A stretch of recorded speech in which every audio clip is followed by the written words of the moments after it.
We've spoken on the channel before about the Grand Hosts of Sigmar arriving on the mortal realms and ushering in a new age, reigniting the fight against chaos. Whilst it's easy to see this as a fight the Stormcast make alone, it's more than just the Golden Hosts that are at work here. Marching behind them, creating cities and defending strongholds are the armies of the mortal races of men, elves and dwarfs. From these pockets of resistance carved out by the forces of order, cities have grown, bastions of hope for a new and better tomorrow. These are the Cities of Sigmar. They're all over the mortal realms, and each one has their own flavour and way of life. One thing that is consistent between them all, however, is their determination to fight for what they have recently reclaimed. It's summarised best on the back of the battletome, where it's written, "Civilization will rise again, no matter the cost in strife and toil." This rings true for me for the cities, as they aren't just made up of those mortals that found sanctuary when Sigmar closed off the gates to Azir. Sure, they make up a good percentage of the population, but there's also those that survived the end of the world, those that remained on the mortal realms and somehow didn't fall to chaos or seek refuge with Nagash. They didn't make foul pacts or weren't killed by the endless dangers all around them. Instead, they stood through thick and thin and bore the scars of their doing so. It's this determination, this drive to survive, that makes the mortals of the realms just so compelling to me. Fast forward to the Age of Sigmar, where the remnants of the Age of Chaos still reside, and the lands are as harsh and dangerous a place to live as ever. To make your home in a fixed position is to invite raiders and invaders, and it's the duties of those who live within the Cities of Sigmar to hold their ground. Each city founded is built around a site of power, a place not only valuable for future war efforts, but with the resources to ensure the city can flourish. For the first cities, these were the Realm Gates, the mythical portals that allow for travel between the mortal realms. In more recent times, settlements have been set up around the nexuses of geomantic power, which are sort of like areas where multiple ley lines of the land overlap. These magical sites can be tapped, with wells constructed that allow for access to this great magic, and to create a powerful barrier that deters demonic or otherwise nasty beasties from encroaching.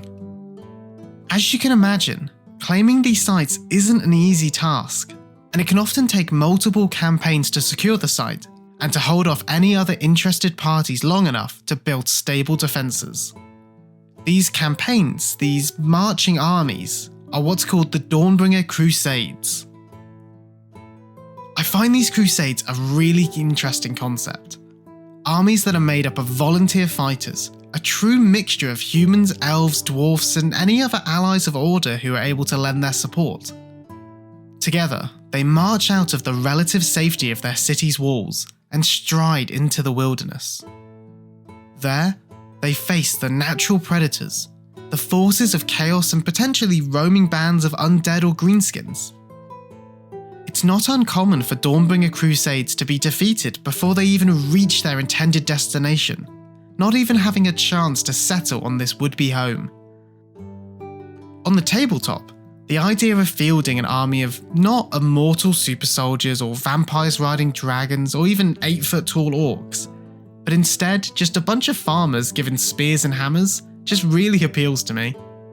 Maybe it's because I'm from Devon, but I like to think it's because of the imagery it sets out. In a setting of high fantasy like Age of Sigmar, it's easy to forget the multitudes of just normal people who are just trying to live in this world where gods battle on the weekly. And a reminder of them is a welcome one. With so many bodies needed for these Dawnbringer Crusades to work, you might think that Sigmar's got his guys down there press-ganging or conscripting any young abled body into fighting.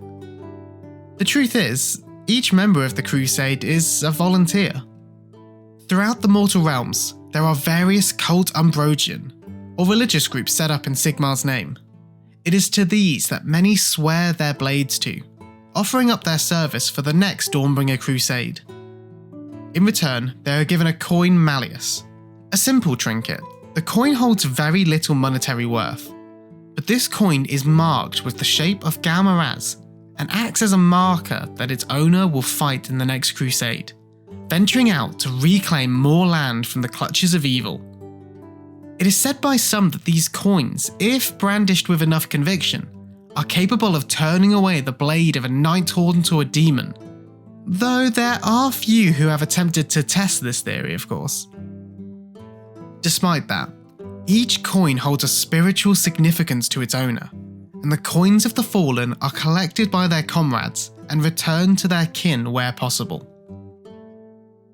There's so many cool cities that are detailed in the Cities of Sigmar battletome, but my favourite has probably got to be the twin-tailed city Hammerhall.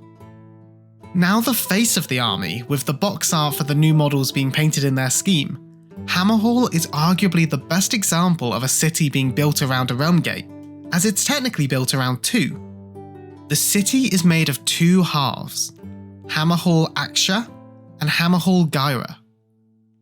The city spans from one side of the realm gate to the other, its borders lying across the realms of fire and life via the enormous Stormrift Gate.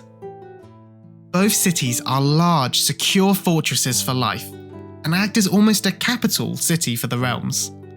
Both sides trade with one another, each producing arms or food to sustain and protect the other. Hammerhall Aksha especially acts as a melting pot for various cultures and races, bridging gaps between people as they learn to all become one.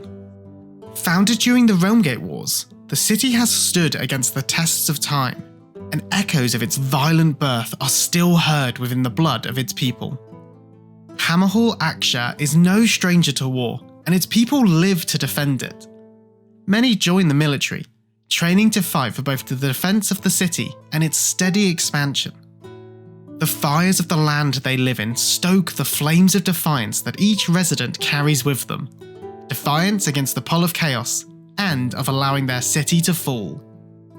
Each is all too aware that life is immeasurably harder beyond the safety of their walls, and each would lay down their life to see them remain standing. Through the Stormrift Gate, life is a little bit less harsh.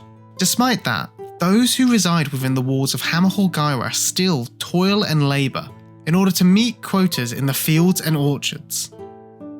Here, life is very different, with more of a focus on taming the wild land around them and staving off the presence of chaos, especially Nurgle's decay and rot, with that chaos god taking a particular interest in the realm of life. When war is waged here, it isn't with the massed cavalry charges and the black powder weaponry of their sister city, for these would be ill-suited for fighting in the tight confines of the overgrown forest. Instead, the warriors of Hammerhall Gyra focus on their manoeuvrability and adapt to their ever-changing field of battle. As we can already see here, even two sides of the same city fight, live and grow in completely different ways. There's naval cities, dwarven holds, and a hidden sanctuary within the realm of death. Life is a diverse thing, especially within the mortal realms, and there's plenty of different cities for any way or walk of life, as well as the creative scope to make your own. I've always had a bit of a soft spot for the Cities of Sigmar for a number of reasons. Their models up until very recently were all old fantasy models, which scores them a huge amount of nostalgia points. And I'm also just a big fan of the little guys, as you can probably tell. In a setting where you've got Teclis and Nagash fighting to the death in a demi-plane, I want to know what Bob the Militiaman is up to. As cool as all these larger-than-life characters are, if you don't have the little guys, then you can lose perspective on what makes Archon just so big and powerful and cool.